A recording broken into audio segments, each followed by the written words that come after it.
Welcome to How Good's Innovation Online series. I'm Ethan Soloviev. I'm the Chief Innovation Officer at How Good, and I'm very excited to welcome Melanie Allen from the Decolonizing Wealth Project here today. Our overall structure is that we're going to do a few quick introductions. Melanie and I will have a conversation for 30-35 minutes or so. We'll do some interactive community breakouts and then go into a Q&A. There's a chat at the bottom of your Zoom screen if you can chat in questions there throughout, and if we pick them up, that's great. Otherwise, after the breakouts, we'll come back together and give you a chance to pop off mute and ask a question. Before we get started, I just want to point your attention to upcoming talks in this series. Coming up soon, we're meeting with Syed Azam Ali from Crops for the Future, a really incredible speaker and researcher focused on the 600 underutilized crop species for biodiversity all over the world. Really great insights and information from this global research nonprofit. Then Mary Jane Melendez, the Chief Sustainability Officer of General Mills, will be joining us. She was just given a prestigious award for ethical integrity and leadership. And she's going to tell us a bit about how General Mills is using business as a force for good, both in the supply chain, but then also looking at racial equity and social justice in Minnesota and the Twin Cities where General Mills is based. And then finally, Olivia Watkins from the Black Farmer Fund will come and talk to us about agricultural regeneration and the amazing work that the Black Farmer Fund is doing, which I think Melanie will probably be telling us a bit about as well. Okay, so that's what's coming up. Please join those and invite other folks. And I'm going to kick us off. Welcome, Melanie. Thank you for joining us. And I don't know, tell us a bit about yourself, about Decolonizing Wealth Project. Give us some context for our conversation here. Absolutely. Hi, everyone. I'm really excited to be here.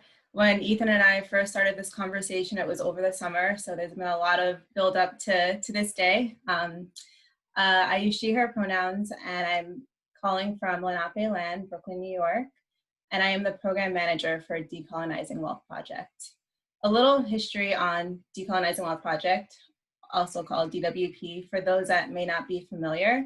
Decolonizing Wealth was a book written by Edgar Villanueva, and it really brings to light how white supremacist culture is pervasive in the philanthropic realm. The book dissects various elements on how wealth was historically accumulated in this country to who has access and power over determining how wealth and philanthropic funds are distributed. Out of the positive feedback from the book came the organization. And our goal as an organization is to really shift how funds are distributed to Black and Indigenous-led groups. Right now, less than 8.5% of philanthropic funds go to communities of color. And we try to really challenge this narrative through three ways. We facilitate workshops, trainings, create tools and resources for philanthropic and financial institutions. We recently held a healing summit specifically for BIPOC grant makers a few weeks ago, where over 70 people came together to collectively work through trauma they've experienced in the workplace. We also try to shift this narrative through our presence on social media, through communications materials, working and engaging with different influencers. And then we also really put the book into practice through our fund, Liberated Capital. So Liberated Capital provides funds specifically to Black and Indigenous-led groups that are doing racial justice and movement building work. We look at racial justice through an intersectional lens, and we funded organizations working on reproductive justice, civic engagement, climate justice, land reparations, and we also have a COVID relief fund specifically for Native-led organizations responding to the crisis. And I'm really excited to be here today to be talking about decolonization when we think about agriculture and our food systems. Yeah, it's very interesting. So when I first encountered the work of the Decolonizing Wealth Project and started to understand a little bit about the 7 steps to healing, which we'll talk about a bit later, I was thinking, this is amazing. And I actually heard it in an agricultural context. And so when we reached out to DWP, they basically said, oh, you've got to talk to Melanie. Melanie has, done the most thinking about how does our work in finance and philanthropy interact with agriculture. And so we reached out and started this conversation leading to here. Melanie, maybe you can tell us a bit about your background and sort of how you got to here and some of the things that were informing your desire in a way from an agricultural perspective, but to come and work on decolonizing wealth. Yeah, absolutely. So I grew up in New York on Long Island in the suburbs. And as a kid, I always had a thing for nature. I could be found in the backyard digging for worms or collecting caterpillars. And I also spent time every year visiting my grandparents in Jamaica. And there we have a yard full of fruit trees, pomegranate, grapefruit, ackee, sugarcane in the backyard. And my grandma would, and at 93 still does, grows callaloo, which is a leafy vegetable similar to spinach. So even though I grew up in a fairly urban area, I still had this, passion for the environment that was instilled at a young age. As many children of Caribbean immigrants can relate, there's somewhat of a preset idea that if you go to college, you do that to become a professional. That was often something straightforward, a teacher, lawyer, doctor, nurse. So I didn't go into university knowing that there could be a space to channel my passion for the environment into a major or a career. So long story short, a college advisor encouraged me to take a wildlife conservation class. And that really begun a spiral of me launching full throttle into an academic and professional career in the conservation realm. I had the chance to do field work in a lot of amazing places, and I quickly learned that conservation is less about science and climate change is less about science and more about social, economic, and cultural values connected to the management of natural resources. So that's really what brings me to this work. And so maybe from that and along the way, you started to think, maybe agriculture might need decolonizing. So maybe tell us why. Why does agriculture need to be decolonized, or does it need decolonizing? Not that it's ever something that can be finished. I think it's something you've helped me learn. Why does agriculture need it now? Yeah, the foundation of decolonization it's really a process of working towards a new normal that redistributes wealth, democratizes power, and shifts economic control to communities that have been historically left out of these spaces. So when we think about agriculture and decolonization, it's really important to look at the history of agriculture in this country. There was a genocide of indigenous peoples and their sacred land was stolen from them. And then this land was forcibly cultivated by enslaved Africans for generations. Once Blacks were free, the promise of 40 acres and a mule was taken away, and we see Blacks being chased off their land by racial terror and not having the same access to financial support and subsidies that white farmers did because of discriminatory lending practices, higher interest loans, lack of legal and financial resources to support them in trying to defend their land. And as a result, the amount of farms owned by Black farmers went from 14% to less than 2% from 1910 to present day. And the decline of Black and Brown and Indigenous farmers also represents a disconnect from history and cultural practices, and it contributes to the current state of food apartheid that we see in BIPOC communities across the country that are lacking access to healthy food that is fresh and culturally appropriate within 1 mile of where they live. Our current food system is one based on a large-scale industrial agriculture that not only exploits migrant workers who often don't have a fair living wage and healthy and safety protections, but it also exploits the environment. Large-scale agriculture accounts for 25% of our human-induced greenhouse emissions, and the monoculture practices have contributed to detrimental loss of biodiversity. There's a lot of water waste involved with this type of food production, and when we also think of the additional impacts when we consider the fertilizers and pesticides that end up in our runoff and rivers, it really is just a catastrophic disaster for the environment. And we have to remember that this monoculture came with slavery. Cotton, sugarcane, we're at a current state that 90% of biodiversity has been lost, and the basis of our food system is on a few crops on land that has been founded on racial trauma. So for these reasons and many more, it's really important to radically change how we think about food and land and acknowledge the history that has led to the current state of our agricultural systems. Wow. Thank you for laying it out so clearly. And the need is so huge. I mean, it's to hear that from 14% to 2%, and then also to be linking that like you were to biodiversity loss, and 80% of major biodiversity loss driven by agriculture. So there's this biodiversity, cultural diversity connection that just seems important and sort of present right now in the world. Can you tell us a bit about, I know that you have traveled internationally and worked with smallholder farmers in parts of the world that haven't quite had the same history as here, but different and related.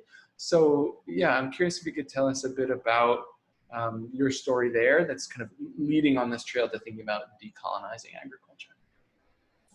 Yeah, so I had the opportunity to spend a year in Benin, West Africa, and I was learning from yam farmers, specifically farmers that were living in very hostile environmental conditions and using migration as a means to seek more secure livelihoods. They're in the northern region, the Atakora region of Benin, where there's very high temperatures, drought, erosion. So this is very much environmentally climate-induced migration happening.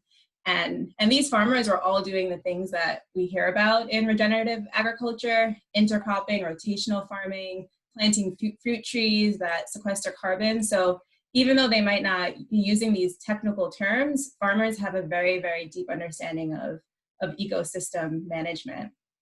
And I shared some slides with Ethan of some pictures from when I was there, but you'll see that there are these big mounds that yam is planted inside. So it's a very, very labor intensive process to grow yam. But what stood out to me the most when having so many conversations with farmers was the love and reverence for the land. Yam is a indigenous crop in West Africa, and it has a lot of spiritual value. At the time of harvest, there are festivals around the country celebrating this time of year. If you're invited to somebody's house and they feed you yam, it means they like you. It means they're trying to not impress you, but they're trying to welcome you into their family because it's a very special meal. Yam pillé was like my favorite thing to eat, pounded yam with a delicious ground up peanut sauce.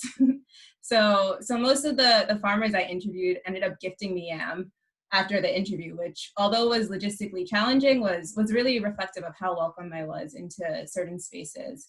And the relationship with land and the crop was so genuine and full of gratitude. They would, after harvest, they would offer yams to sacred altars because it was necessary for ancestors to eat first. And a lot of what I think about and know about decolonizing agriculture is really shaped by this experience.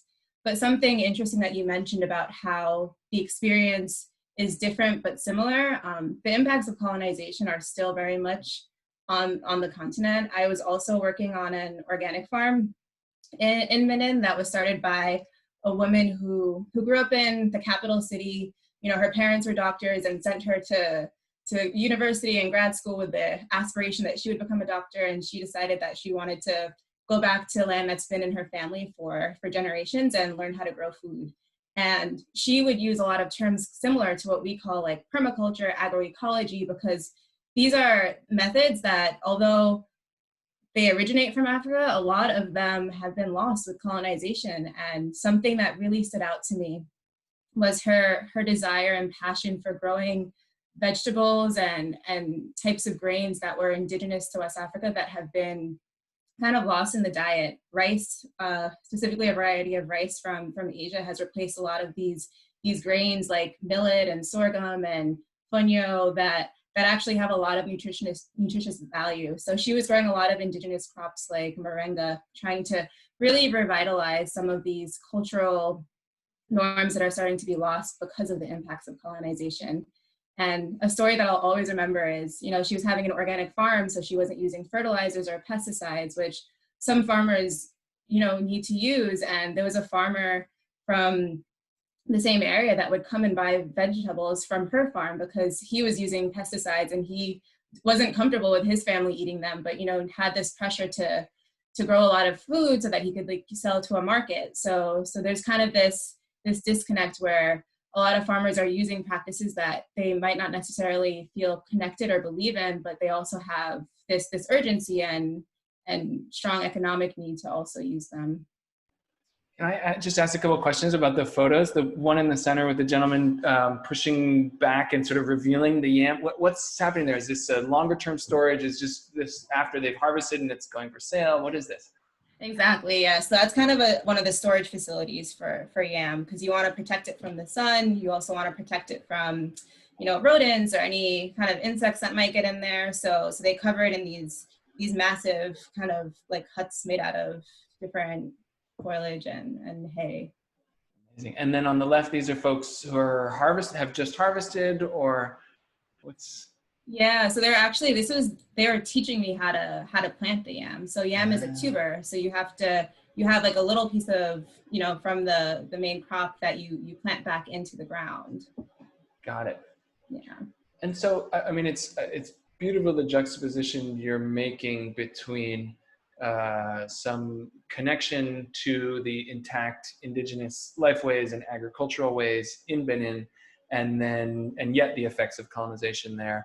And then learning from that and looking at agriculture in the United States and in most of the over-industrialized world. What have you learned from that? And like, what does decolonizing look like? What does it mean? How do you even start thinking about it? And is it different if you're a farmer versus a philanthropist versus an entrepreneur? What is that process of decolonizing agriculture like? What does it look like? What could it look like?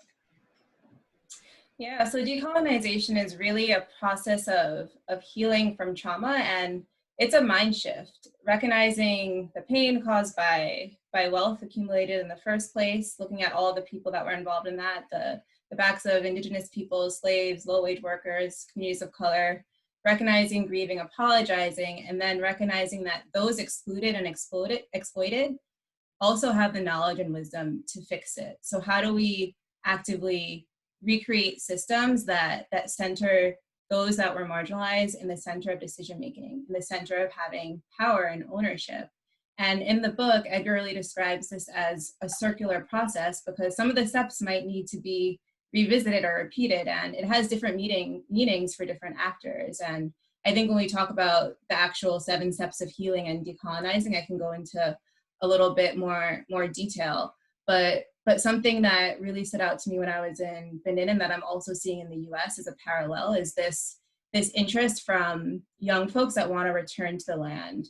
So Marlon was one of many people that grew up in an urban area that weren't connected to agriculture and natural resources, or, were kind of looked down upon because farming isn't considered this prestigious career. So her parents were very resistant to her wanting to do that. And I'm seeing a lot of folks in the US that are also going through this kind of process of wanting to learn how to grow their own food. And there are a lot of amazing programs in New York State, in the US, that specifically train BIPOC folks that want to reconnect and want to learn some of these Afro-Indigenous practices that are, being framed in different ways, but have been part of our cultures for generations. There's a question here from Aaron that I think is fascinating, and then we'll head into the 7 steps. But there are some larger philanthropic organizations, Gates, Rockefeller, who have, and maybe in some cases even continue to push a sort of green revolution. Just curious what you think about that. And then also from your experience on the ground, what are farmers' thoughts, or, what do they think about that sort of larger international quote unquote aid pushing in to, try to push these things along? Yeah, I think it's really important that when we're thinking about our food systems, thinking about what it means when we're investing in a regional food system and what that looks like. What it looks like when we're buying foods that are seasonal, that don't require massive transport costs and emissions from getting it one place to another, and really investing in food structures that not only serve the producers and the smallholder farmers, but also the individuals. So I think there needs to be more relationship building when it comes to the various food actors that are involved, from the moment a seed is planted to when you're ready to pick up your fork and eat your meal. It's not just the farmer and the person. You know, there are market distributors, there are all these different players on the value chain that when we think of strengthening those relationships and creating larger markets for small farmers and thinking about farming in a way that, you know, the myth that there isn't enough food in the world, it's not true. Some of the issues with food in some places are, you know, access to storage facilities. So there's more food waste, but in terms of our ability to grow food,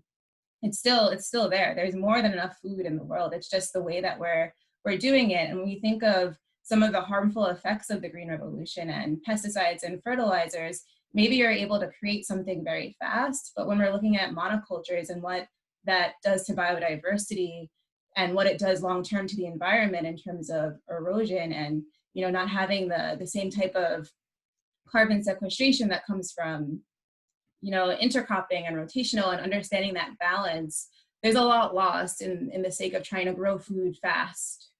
So I think we just have to kind of revision what a sustainable food system means.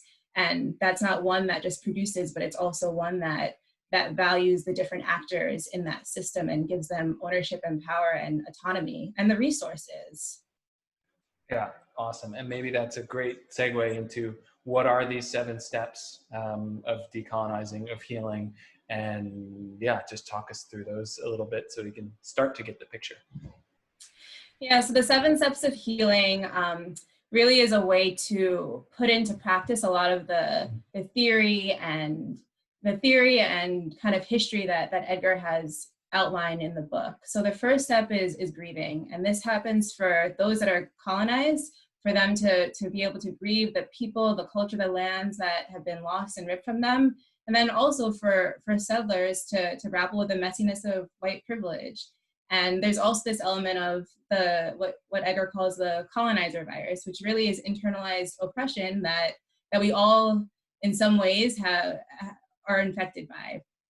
So after we kind of do this initial grieving and an internal process of reckoning with the role that we played, the next step is apologizing. So trying to, you know, be able to acknowledge some of those outward harms that have done to others. So for some, that's the theft of land and resources and the exploitation of low-wage workers and slaves. And this is really looking also at what does reconciliation look like in internalized oppression. So when we're thinking of resources, we really are looking at how wealth was accumulated in this country and why there is still such drastic wealth inequity. So after you have that initial kind of apologizing process, the next step is listening, really focused listening that allows you to really put yourself in someone else's shoes and see the world through their eyes. So we all have our own opinions and judgments and assumptions and conclusions, and this is a time to kind of put those to the side and just kind of get called out for whatever you might need to get called out for, and listen to what those that feel like they've been exploited or harmed have been through. And then the next step is really relationship building. How do you relate? You know, building this mutual trust and respect and appreciation, because all of this work comes from a place of love. All of healing comes from us wanting to undo what has been done and to create a new world that's different. So this relational piece is really important, and there's a lot of patience and care and trust that needs to go into it. And then after that, he describes representation. How do we actually make moves to get money to where the hurt is worse, right? He calls money as medicine, and, you know, really thinks of funders as having, you know, this ability to move medicine and to use money as healing. So this really requires funders to have done the work to really have an authentic understanding of some of the issues that they are trying to support and putting that funding to use. And then after that, we talk about investments. So those that have assets and investments, how do those look like when they're 100% mission aligned? And it's not just about divesting and, you know, removing yourself from investments that might do harm, but it's also this active investment in decolonization, active investment in restorative justice and healing and institutions and organizations and people that are trying to restore this balance. So it's not just a passive, I'm going to divest, it's also this active investment. And then the last step that's described is repair. And this is really the ultimate way to build power. And we as an organization believe that a way to do this is through reparations. And we think that philanthropy really plays a huge role in trying to set an example for how individuals, institutions, and governments can follow suit by providing funds for BIPOC-led organizations through a reparations model. All right, I think I got the 7. I got grieve, apologize, listen, relate, like build relationships, represent, invest, and repair and reparations. And I think one thing that struck me the first time I heard this was that there's even now there people are throwing around like, let's do reparations. We just got to go and do reparations. And there's almost a jump that's like, okay, I'm just going to give this land back, or can I just give you some money? And so I'm curious if you see that happen and sort of what's missed, or why isn't that actually maybe sometimes the most appropriate path or approach? Yeah, land reparations has been becoming more and more common, and it's really looking at how do we use land as a tool to heal from racial trauma. How do we challenge the current statistic that 98% of rural land in the US is owned by white people, but 80% of food is grown by POCs, mostly Latinx farmers born outside of the US. So land reparations really looks at history of how land has ended up in the hands of white. And I think our organization as a fund, we've been able to directly support organizations that are doing land reparations work because we believe in it deeply. One of our Liberated Capital grantees, NDN Collective, is doing a land back campaign defending the Black Hills and Lakota homelands in South Dakota. And the whole mission is to really get Indigenous lands back into the hands and achieve a justice for Indigenous peoples. Another Liberated Capital grantee, Reparations Summer, that's a project of the Black Land and Power movement. They're actively moving money and land into community land trust and collective land ownership for Black stewards. So there are a lot of different models for how reparations could be put into action.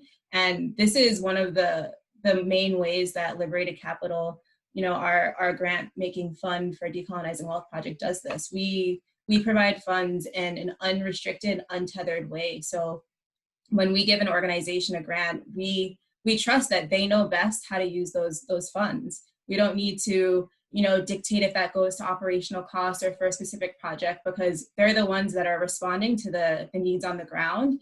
And that's kind of what reparations is. It's this trust-based and this acknowledgement that the wealth that you're giving away, you didn't really earn it. It was stolen off the backs of Indigenous peoples and slaves. And it's kind of that reckoning of that, and then this giving back. So I'm jumping ahead a bit here just for time, but I'm curious about where you see opportunities in agriculture, in not just in agriculture, but in food businesses, in product creating companies or farming businesses. Where do you see opportunities for decolonizing, for taking on some of these steps in the agriculture and food business? Yeah, I think there's a lot of opportunities for food businesses to actively work towards decolonizing agriculture. When we think about investing in local food systems, that's key. And that investment needs to be in a way that is reflective of the historical discrimination that communities of color have experienced with lending and banking. A term that I learned from a friend, Mark Watson from Fair Food Fund, was reparative capital that's given in a way that accounts for previous discrimination and harm. So something like a zero interest loan being more mainstream, blended capital, a financing deal having loans and grants, patient capital, where we have, more flexible repayment terms. How do we create access to larger markets for smallholder farmers? How do we better understand what the barriers and gaps are? So there might be an indigenous farmer in Poughkeepsie, New York that wants to get their eggs to a market in Queens, but they might not have a truck, right? So how can we have more relationships between the different food actors so that some of these gaps and barriers can be overcome and that smallholder farmers can actually have access to larger markets? Is there a role that I'm thinking of, like corporate philanthropic organizations, not just in a company that has very little to do with food, but maybe even in a big food company that has a corporate givings arm? Where might those funds be targeted, or what role do they have to play in this decolonizing of agriculture? So when we're thinking of corporations and philanthropic institutions and kind of that blend, I think something that's really important is when we're thinking of investments. I already mentioned kind of this like divest and invest in things that are important, like restorative justice, mental health, healthy food. But I think when we're also thinking about what a return is in an investment, put value on social capital. See something like a community having access to fresh produce as a return, rather than seeing returns in only dollars and cents. And from a more philanthropic side of things, make sure that you're funding organizations that are working on the ground that are doing this food work. It's really important that BIPOC-led community-based organizations at the heart of the food system change have the capacity to actually lead this work. So support the work they're doing, do it in an unrestricted way so they don't feel limited or restricted, or do it through a fund like Liberated Capital if you don't have those personal networks with those organizations that can help facilitate that type of giving. I'm kind of like putting on my how good hat for a minute and thinking about data and ratings. And I'm curious if there's anything out there currently that's sort of like, that would rate a philanthropic organization or would an investment fund on, to what extent are they supporting Black and Indigenous led organizations or farms, or like, what is it like? Would it be like what percentage of giving, or I don't know, is there anything out there like that? And how would you think about that? How would you design something like that? I'm not sure if there's anything like that out there, but in terms of a percentage, it should be 100%, in my opinion. But I think that a lot of that accountability can come internally. A lot of philanthropic institutions are using terms like white supremacy and anti-racism and systemic change, and those need to not just be words. They need to hold themselves accountable to these phrases and actually rethink what their actual practices are and make up a scorecard for themselves so that they can hold themselves accountable and set clear goals of what their portfolio will look like in 5 years and 10 years from now, if they really are committed to supporting Black and Indigenous-led leadership in the food system. Sounds awesome. I want to make that. I want to create that and get it out to people, because I feel like exactly what you're saying, that self-assessment, self-accountability can be very powerful when you put that kind of tool in someone's hands, or you help them develop it for themselves. Then they're invested in it, literally, and then have to track. Ideally, they would. I mean, wouldn't it be amazing now? There's things like the Carbon Disclosure Project, where big companies are reporting every year what their carbon footprint is. Wouldn't it be great if we could do that for percent of corporate giving to Black and Indigenous and people of color-led organizations, and that people were actively reporting on that? Have you seen anything like that from Decolonizing Wealth Project's work? Has there been sort of uptake? Is the philanthropic community like excited and doing stuff like that, or lagging a bit behind? I don't know. What's your sense since the book has been out and you and Edgar and the team have been out sort of sharing this?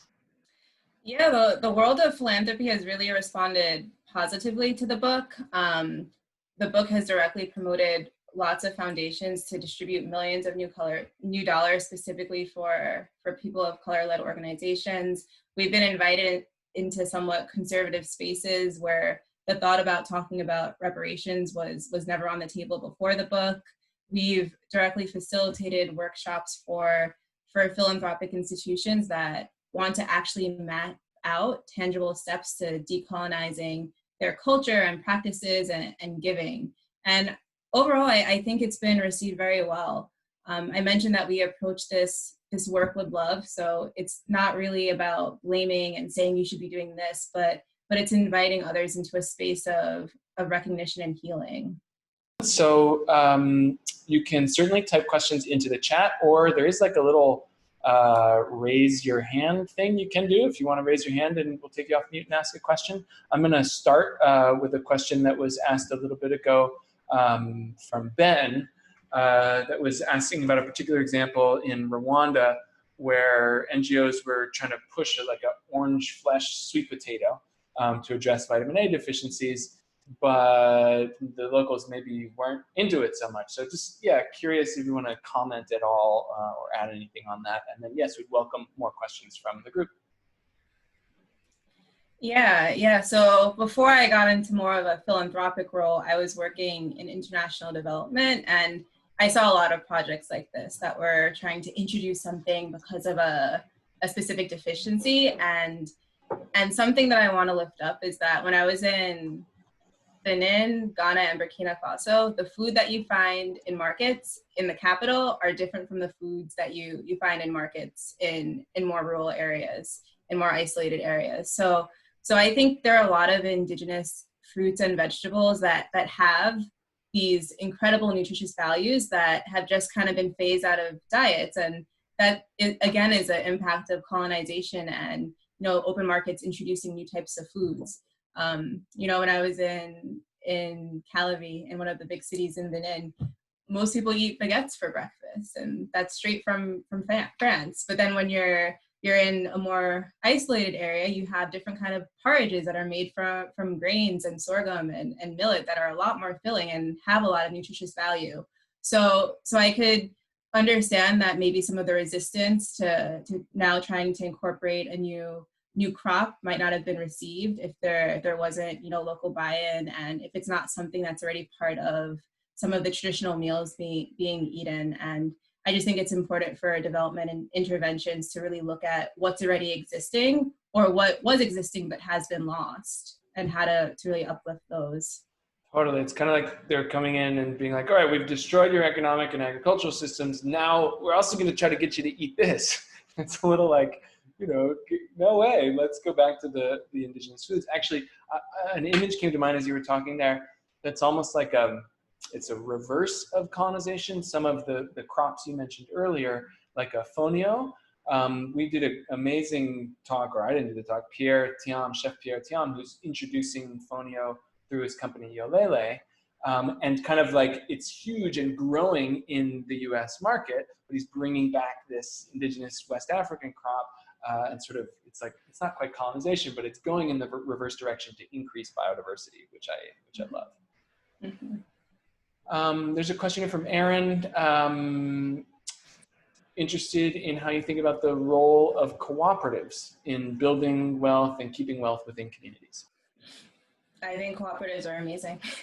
When we look back, specifically in Black history, in the US, there are so many forms of collective economics and cooperative models and mutual aid models that really kept people alive and being able to feed their families and send their kids to school. So I think the more we remove ourselves from this individualistic mindset of me, profit, and see our collective spirit and collective action as being more powerful, and people being centered at that, and having different models of community governance and collective economics, the better off we'll be. So I think cooperatives, there are a lot of different models for cooperatives, but in general, the foundation of them are very positive. Thank you. Any other questions? Anyone want to raise your hand and ask a question, or you can just wave? I think I can see most of you, or type it in the chat there. Or I think maybe Melanie wanted to ask me a question. Yeah. So I mentioned that I studied wildlife conservation in college. So I was in a very science background, and I often butted heads with professors that were approaching conservation issues very much from data and numbers, and not really thinking about people and culture and kind of like the societal values that are so linked to how natural resources are managed. So I'm curious how you have been navigating conversations around decolonizing agriculture, when I know you have a very lengthy background in biodiversity conservation, and a lot of the speakers that have been on these series approach these issues more from a science perspective. How is it received? Yeah, it's interesting. I think, let me zoom out from the like science or not. There's a paradigm that happens in conservation, especially, which is like a do less harm paradigm. It's like, okay, humans are bad. We've messed up ecosystems. We need to do less harm with them. And so that type of, which leads to that same sort of management, that control, that like, let's optimize and increase efficiency and reduce, pesticides and reduce harm to biodiversity. And that paradigm, which has led to a lot of data for sure, is very different than the paradigm that we're working to come from in How Good. And at How Good, we're trying to come from a net positive, a do good, or even a regenerative paradigm, where we're not thinking about how do you conserve biodiversity. We're actually thinking, how do you regenerate biodiversity? How do you flip things and have an agricultural ecosystem that is super diverse, that is you're seeing new species show up that haven't been there in 50 or 100 years. You're introducing crops, new ingredients into individual products that are actually supporting a greater diversity of crop growing, even in the places where they're coming from. And so I think as much as possible, How Good is taking a data lens, but with a regenerate life paradigm. And so we're in a way, we're sort of flipping it. We're taking all this science and all the, figures and life cycle assessment, all the stuff that's out there, but then we're working to put it to work in a way that regenerates life and helps companies improve, not just do less bad. I don't know if we're necessarily doing it perfectly, and we definitely do not have a decolonizing index yet, like we were talking about before for philanthropy, or even, but I've been thinking about it for crop species. So for example, we have an index where if you're going to put a moringa, like you mentioned, or a yam or a fonio into a product, we can say, oh, this is a relatively biodiverse crop. It's not being used in very many products in the marketplace. But what about something that, I don't know, is an index that's sort of like how many Black, Indigenous, people of color, smallholder farmers are you supporting through choosing this ingredient? And it would be great, for example, if you're buying from a supplier who is Black or Indigenous, but wouldn't it be even better if we were buying wholesale fonio from Chef Pierre Thiam, who is then going back and supporting in the supply chain a large number of West African smallholder farmers? That would multiply the index and make it more powerful. So we haven't built one of those yet, but we'd love to, and I'd love input and advice from you on how to do it. Yeah, I would love to see how that turns out. Yeah, awesome. Other thoughts and questions? Okay, we've got one here from Matt. This might be more a question for me, in which case I don't think I'm going to answer right now, but how do you collaborate with companies? Maybe it's for Melanie. How do you collaborate with companies and or other organizations to alter their rubrics? So change how yeah, go ahead. So Decolonizing Wealth Project, we actually have trainers that have been trained in decolonizing wealth, and we directly work with philanthropic and financial institutions that are seeking advice on how to give better, how to decolonize their workplace. So if there's interest in any companies or institutions that want that framework, then you can reach out to me and we can figure something out. But we have had direct relationships with that. It has kind of been put on hold with COVID because these types of workshops are very interactive and bring up a lot of emotion. So being able to come together in person is really crucial, but we've kind of had to adapt to the COVID virtual world. Thank you. There's a question from Diane here. How do you respond to the power dynamics that often come with traditional models of philanthropy?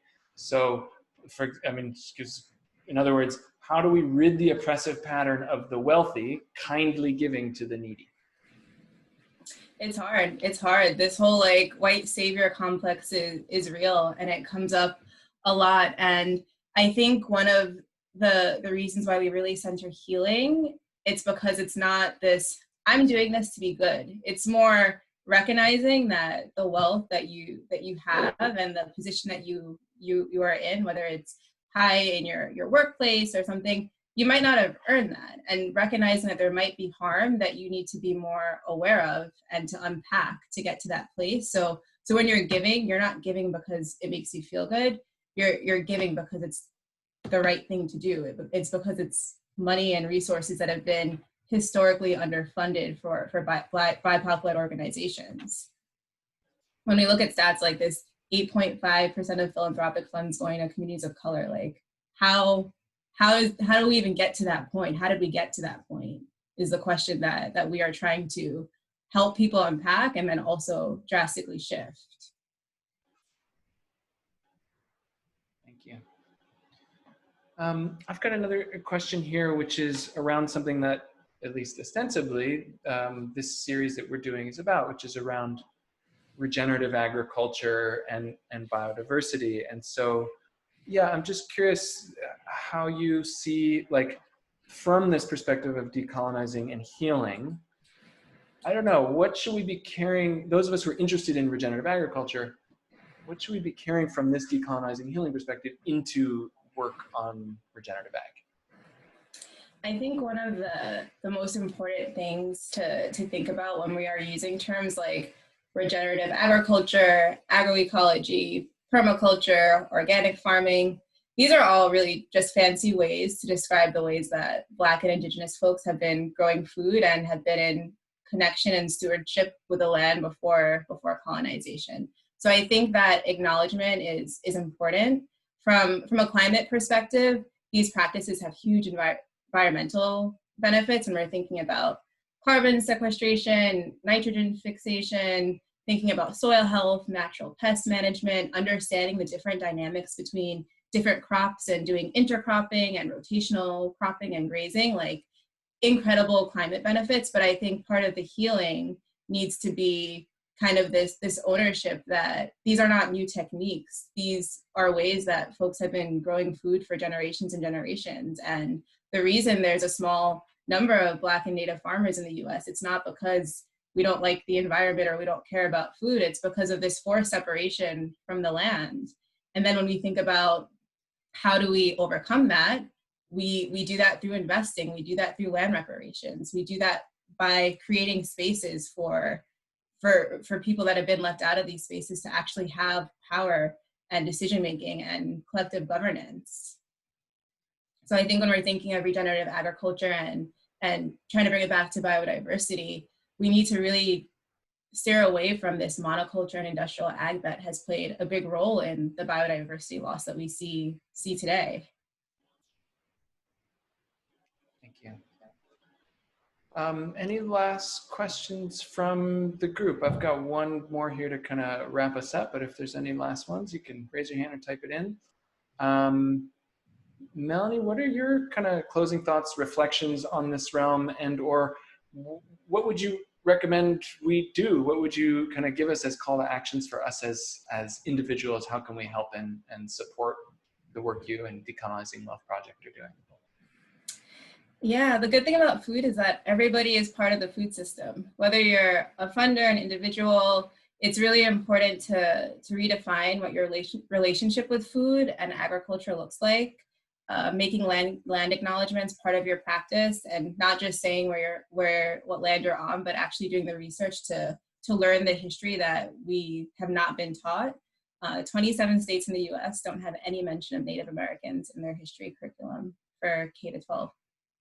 It's wild. So this is not by accident, it's intentional. So it is our duty to learn that history and to reflect on how, if we have inequitably benefited from wealth or land, how do we redistribute that? How do we think of land in a reparations model?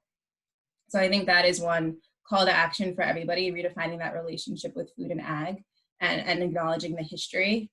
For funders, I think it's important to put funds in structures that directly support the work of building power in BIPOC organizations and communities. Liberated capital can be one of those options. But it's so essential that BIPOC-led community-based organizations that are at the heart of food system change have the capacity to actually do this work. And something connects to liberated capital. It's a fund, but it is also a community of exchange. So I sent Ethan a link, so I'm not sure if he dropped it in the chat yet. Just dropped in the chat. But it really is a community. So we have over 1,200 individual donors that are giving at different amounts, sometimes $5 a month, sometimes $100 a month. And we have events specifically for members that try to, you know, foster a sense of exchange and learning. So it's not just this like, I'm giving and there's no connection to the issues on the ground that we're supporting. We get to share out the work of what organizations are receiving funds, and we also have virtual events. So we're having one, we had our first one last week, that was our kickoff members only Liberty Capital event, and we have one next month where we're going to be highlighting Indigenous women leadership in this moment during COVID and what that has looked like for Native-led organizations. And we'll be inviting 3 of our grantees to speak about their work and also what their role in their communities are. So I encourage everyone to consider joining Liberated Capital. There's no mandatory financial commitment, but it is more just a way to actively be part of a community. And then I think it's also just always important to acknowledge the movement builders that have paved the way for this moment. Resistance and resilience, it's nothing new. And it's really important to recognize those that have laid the foundation for something like reparations to be something we can talk about without it, you know, getting strange looks all the time. So those are my call to actions. Awesome.